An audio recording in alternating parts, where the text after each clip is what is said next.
This is a society whose government doesn't hesitate to inflict the most brutal form of punishment and oppression upon dark-skinned people all over the world. They are violent when their interests are at stake.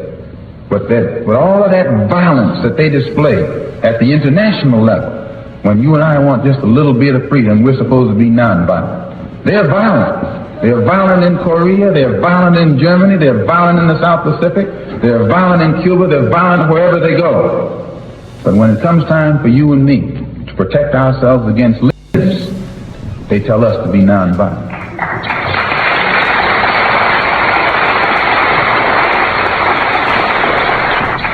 This was the final speech of the legendary Malcolm X before his life came to an abrupt end.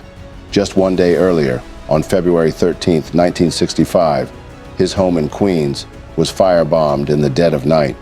Inside were his pregnant wife and 4 young daughters, forced to flee through smoke and flames. Though it was not the first threat against his life, it was the clearest sign yet that his enemies were closing in. And still, Malcolm refused to be silenced. Standing before the crowd at the first annual Dignity Projection and Scholarship Award ceremony in Detroit, only hours after the fire, he spoke with unshaken resolve. He condemned America's hypocrisy and exposed the cowardice of white supremacy.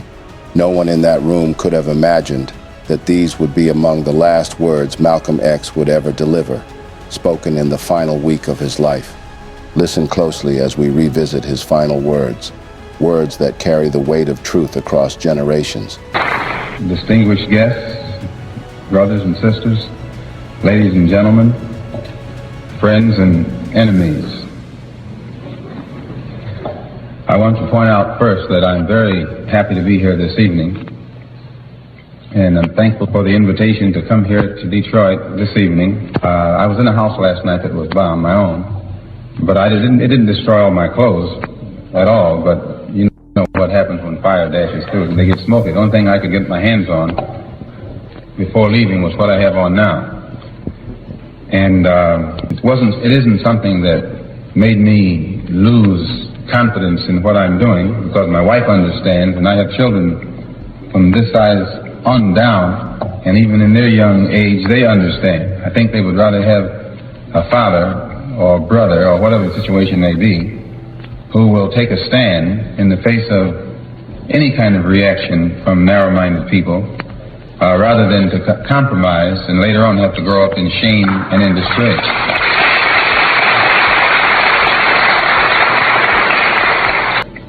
Tonight, one of the things that has to be stressed is that which has not only the United States very much worried, but which also has France, Great Britain, and most of the powers who formerly were known as colonial powers, worried also. And that primarily is the African Revolution. They're more concerned with the revolution that's taking place on the African continent than they are with the revolution in Asia and in Latin America. Colonialism, or imperialism, as the slave system of the West is called, is not something that's just confined to England or France or the United States. But the interests in this country are in cahoots with the interests in France and the interests in Britain. And by this one huge complex or combine, and it creates what's known as not the American power structure or the French power structure, but it's an international power structure.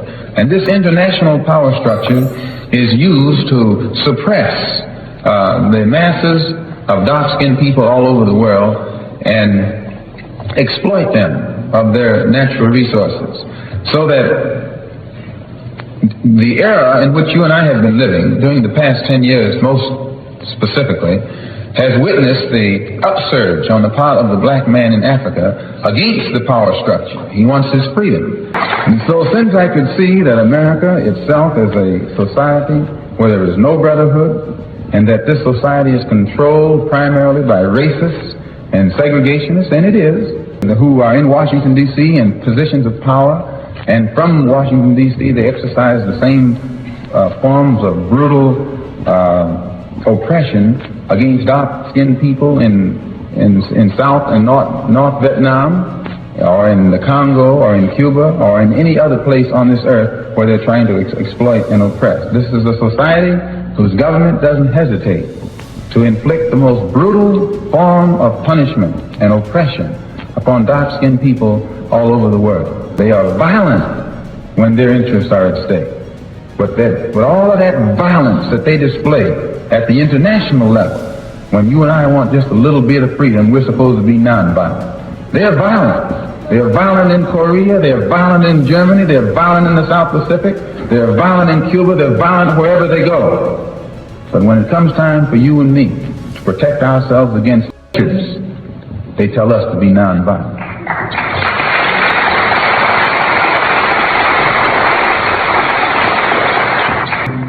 That's a shame, because we get tricked into being nonviolent. And when somebody stands up and talks like I just did, they say, well, he's advocating violence. Isn't that what they say?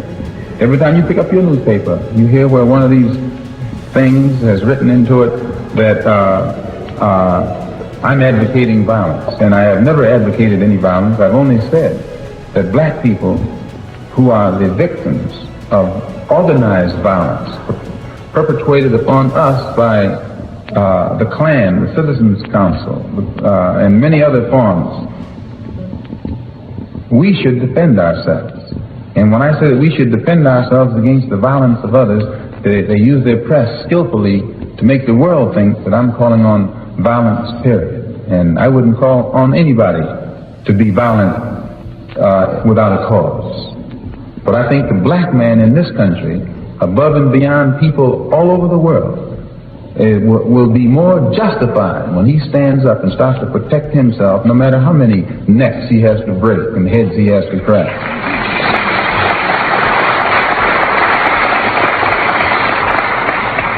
I saw in the paper where on the television, where they took this black woman down in Selma, Alabama, and knocked her right down on the ground, dragging her down the street. You saw it. You're trying to pretend like you didn't see it because you knew you should have done something about it and didn't.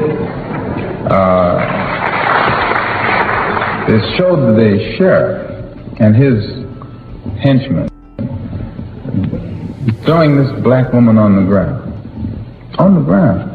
and Negro men standing around doing nothing about it, saying, well, let's overcome them with our capacity to love. What kind of phrase is that? Overcome them with our capacity to love.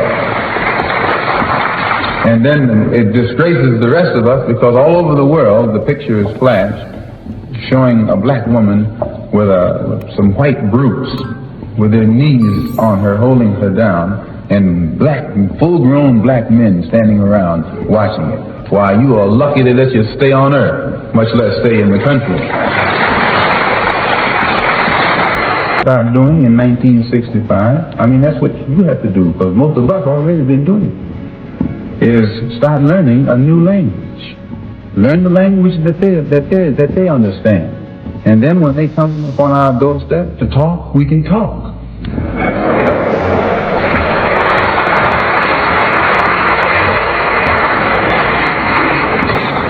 And they will get the point. There will be a dialogue. There will be some communication. And I'm quite certain there will then be some understanding. Why? Because the Klan is a cowardly outfit. They have perfected the art of making Negroes be afraid. And as long as the Negro's afraid, the Klan is safe. But the Klan itself is coward. They never come, one of them never come after one of you. They all come together. Sure, they're scared of you. And you sit there when they put the rope around your neck saying, forgive them, Lord, they know not what they do. As long as they've been doing it, they're experts at it. They know what they're doing.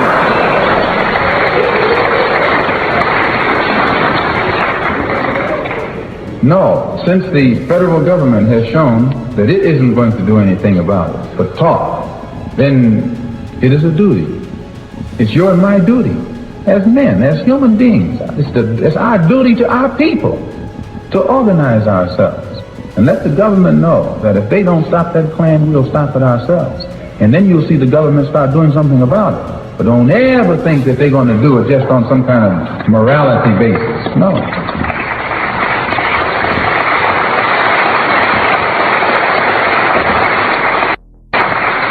So I don't believe in violence. That's why I want to stop it. And you can't stop it with love. Not love of those things down there. No. So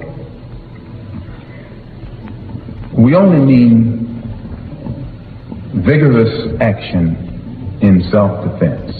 And that vigorous action, we feel we're justified in initiating by any means necessary. In contrast to what many people in his time misunderstood, Malcolm's calls to action were never about glorifying violence. They were always about making sure that those who oppress us are finally met by a people who refuse to be victims any longer. He reminds us that our actions must be disciplined and organized, directed at ending oppression rather than feeding chaos. It is a call to turn fear into strategy and pain into power, to build community defense, legal protection, political strength, economic independence, and global solidarity until violence is no longer controlled by those who profit from our suffering. Yet the moment a black person asserts the right to defend life, the story rarely acknowledges the injustice. And so, the next battle is always over the narrative. The press, through framing and omission, twists the picture, painting the victim as the villain, softening the hand that strikes, and hardening public opinion against anyone who dares resist power. Keep listening as Malcolm rips the mask off the media and reveals how the press often turns the truth upside down. Now the press, behind something like that, they call us racist and people of violence in reverse. This is how they psycho you. They make you think that if you try to stop the Klan from lynching you, you're practicing violence in reverse. Take up on this. I hear a lot of you all parrot what the man says. You say, well, I don't want to be a Ku Klux Klan in reverse. Well, you should. If a criminal comes to rob your house, brother, with his gun, just because he got a gun and he's robbing your house, and he's a robber, it doesn't make you a robber because you grab your gun and run him out. No. See, the man is using some tricky logic on you. And he has absolutely got a Ku Klux Klan outfit that goes through the country frightening black people. Now, I say that it's time for black people to put together the type of action and unit that is necessary to pull the sheet off of them so they won't be frightening black people any longer. That's all. And when we say this, the press calls us racist in reverse. Don't struggle only within the ground rules that the people you're struggling against has laid down. Why, this is insane. But it shows you how they can do. They make with skillful manipulating of the press, they're able to make the victim look like a criminal and the criminal look like the victim. Right now, in New York, we had a couple cases where police grabbed the brother and beat him unmercifully and then charged him with assaulting them.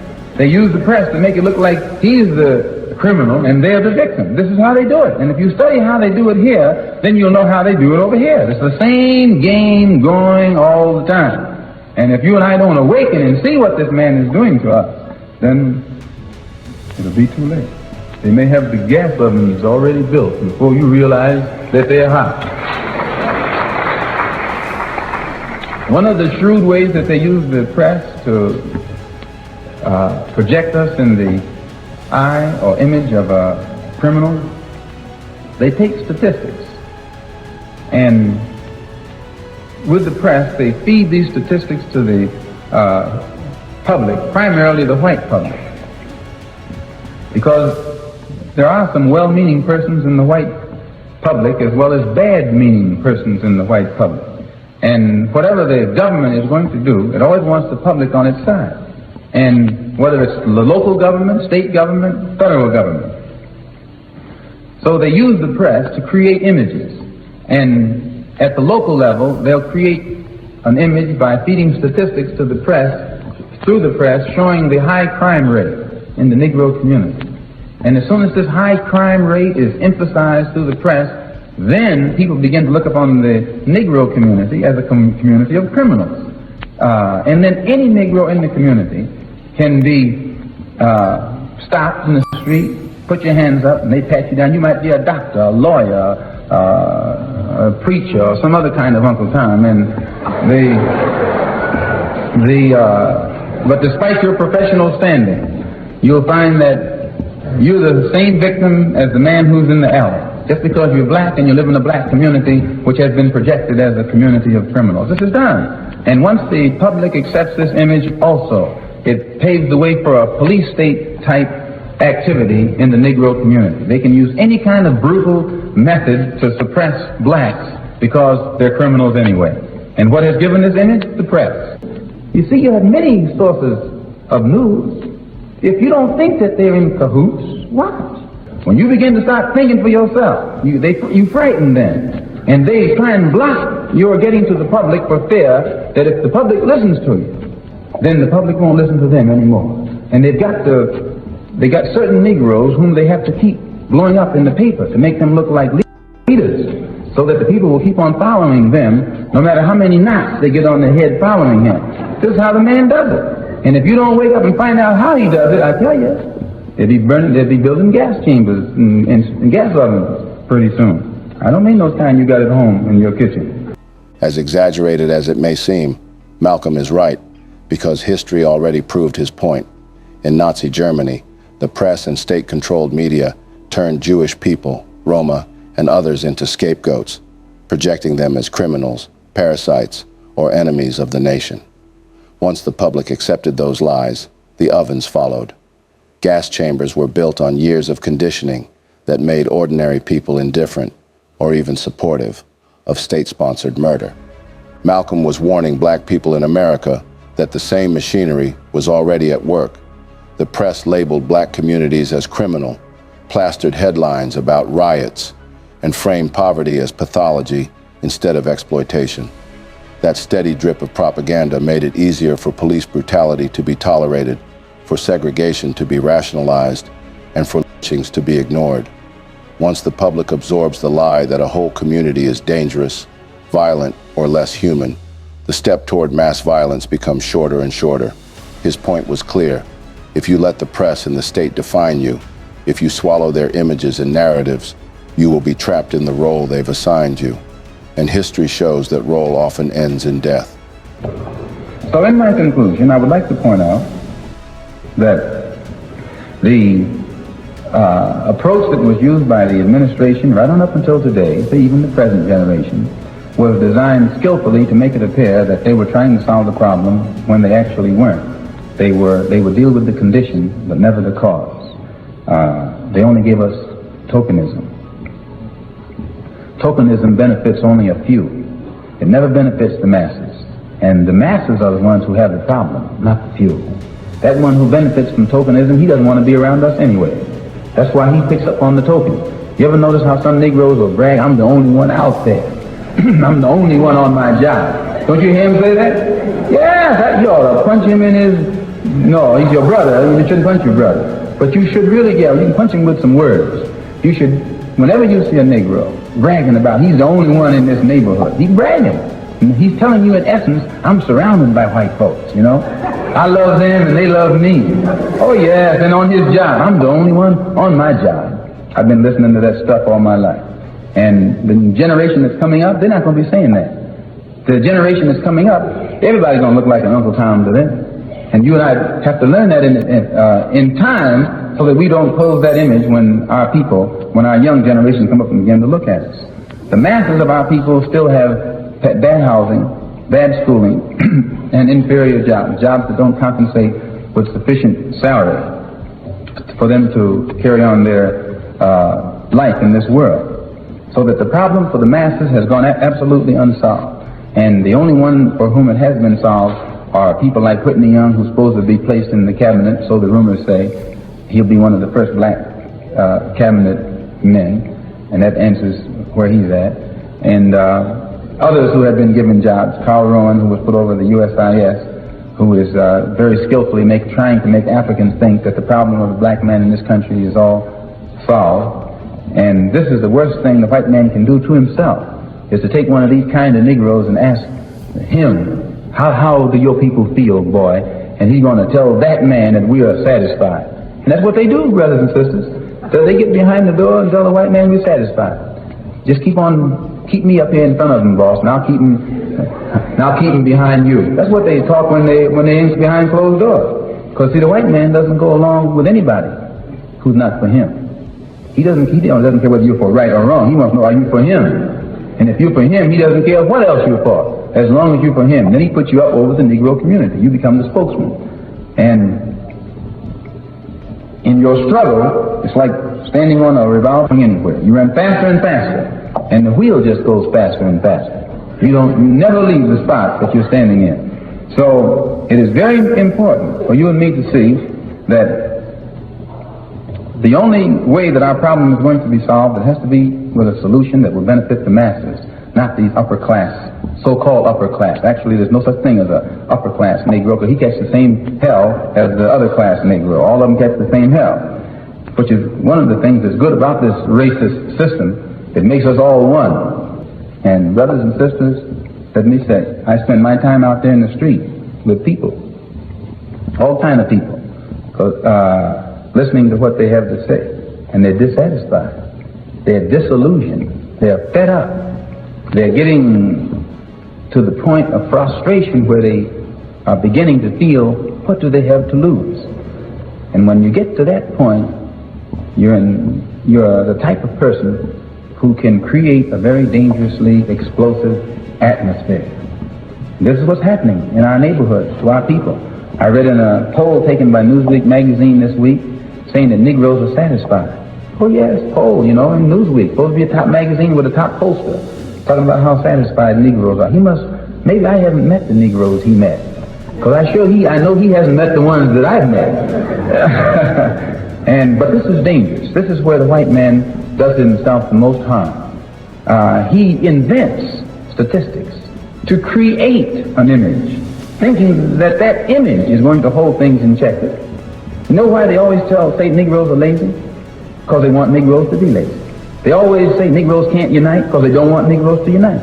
And once they put this thing in the mind, they feel that the Negro gets that into him, and he tries to fulfill that image. If you say you can't unite him, and then you come to him to unite him, he won't unite, because it's been said that he's not supposed to unite. It's a cycle that they work, and it's the same way with these statistics. When they think that an explosive error is coming up, then they grab their press again and begin to shower the Negro public to make it appear that all Negroes are satisfied. And because if you know that you're dissatisfied all by yourself and 10 others aren't, you play it cool. But if all 10 of you are satisfied, you get with it. Well, this is what the man knows. The man knows that if these Negroes find out how dissatisfied they really are, and all of them, even Uncle Tom is dissatisfied, he's just playing his part for now. And this is what makes them frightened. It frightens them in France, it frightens them in England, and it frightens them in the United States. And it is for this reason that it is so important for you and me to start organizing among ourselves intelligently and try to find out, what are we going to do if this happens, that happens, or the next thing happens.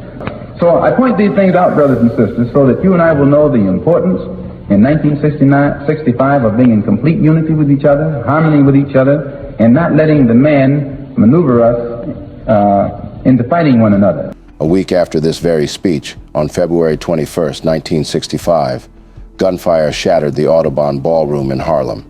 As if the killer had marked the days, Malcolm X was struck by 21 bullets, his wife and young daughters watching in terror as the room descended into chaos. In that instant, America lost one of its most fearless voices.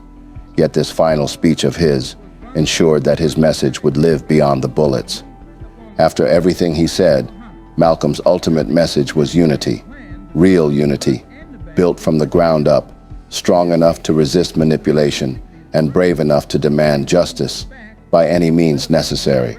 He gave us the blueprint to turn fear into power, pain into strategy, and division into strength. So when the bullets cut him down, they did not end his efforts. The movement did not die with Malcolm X. His voice still carries through his speeches. His warning against false progress still rings true, and his call for unity and self-defense still stands. His body fell in Harlem that day, but his fire lives wherever people refuse to be fooled by empty promises, wherever they demand real dignity, and wherever they come together to fight oppression. What he left us was more than words. It was a torch, burning still, demanding to be carried forward. If the powerful words of Malcolm X moved you, don't let it stop here. Subscribe to Black Journals, hit the like button, and share this video so revolutionary voices like his continue to be heard by those who need it most. Our fight for dignity and equality is not over. It is alive, and together we carry it forward. Thank you for watching.